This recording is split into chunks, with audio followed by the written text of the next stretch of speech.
Assalamualaikum warahmatullahi wabarakatuh. Saya Syawani Suatu Mardiah dari kelas 10E dan pada kali ini saya akan mempresentasikan teks biografi yang saya ambil dari pahlawan yang bernama Kiai Haji Idam Khalid. Nah, sebelum saya lanjut kepada teks biografinya, saya akan menjelaskan apa itu teks biografi. Nah, teks biografi adalah teks yang berisi tentang kisah atau cerita perjalanan hidup seseorang, mulai dari masa kecil, pendidikan, perjuangan, hingga pencapaian penting dalam hidupnya. Biasanya tokoh-tokoh yang diambil itu adalah orang-orang yang berjasa dan berpengaruh seperti pahlawan atau ilmuwan, seniman, dan tokoh publik lainnya. Ciri-ciri dari teks biografi, yang pertama, dia memuat data yang faktual, bersifat naratif, memuat informasi penting, dan mengandung unsur inspiratif. Struktur dari teks biografi yang pertama adalah orientasi. Orientasi yaitu bagian pembuka dan perkenalan tokoh. Yang kedua, peristiwa penting yang menceritakan kejadian-kejadian penting dalam kehidupan tokoh. Dan yang ketiga ialah reorientasi atau biasanya reorientasi ini opsional karena berisi tentang komentar penulis atau penutup tentang tokoh. Nah, selanjutnya saya akan membacakan biografi dari Kiai Haji Idam Khalid.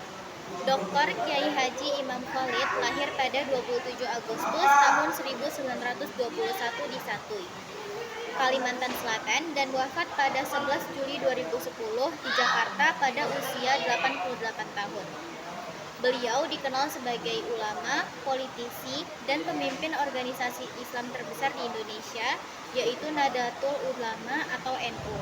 Idam Khalid menjabat sebagai Ketua Tanfiziyah NU dari tahun 1956 hingga 1984, menjadikannya pemimpin terlama dalam sejarah organisasi tersebut.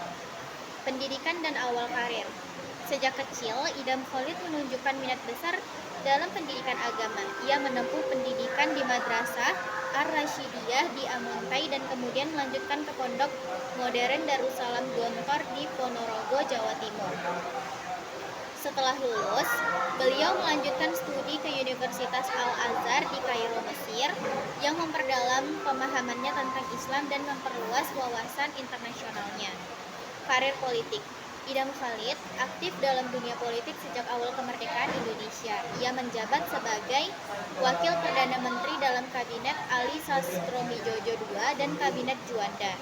Selain itu, beliau pernah menjabat sebagai Menteri Koordinator Kesejahteraan Rakyat, Menteri Sosial ad interim, Ketua Majelis Permusyawaratan Rakyat atau MPR, dan Ketua Dewan Perwakilan Rakyat atau DPR. Peran-peran ini menunjukkan kontribusinya yang signifikan dalam pembangunan dan stabilitas politik Indonesia.